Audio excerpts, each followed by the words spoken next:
Calamba City, Laguna.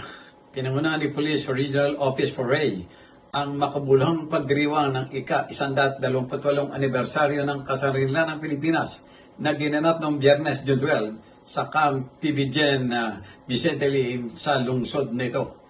Nakasentro sa temang kalayaan, kinabukasan, kasaysayan.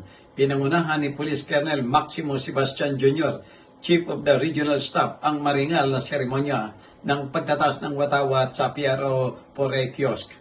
Dinaluhan aktibidad ng mga miyembro ng Regional Staff, mga hepe ng National Support Units, mga tauhan ng Regional Headquarters at mga kinatawan mula sa iba't ibang Regional Support Units.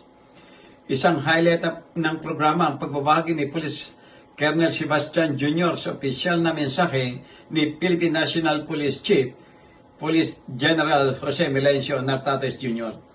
Sa naturang talumpati, hinikayat ni Nartates ang buong pwersa ng kapulisan na humugot ng inspirasyon sa katapangan at pagkamakabayan ng mga ninunong nagbuwis ng buhay para sa bansa.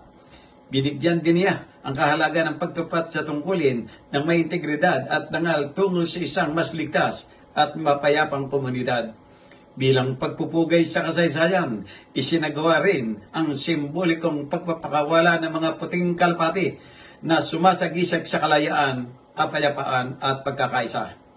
Ang taunang pagdiriwang nito ay patunay na walang tinag na commitment ang PRO Pore na maglingkod ng tapat, makabayan at may kausayan para sa sambayanang Pilipino.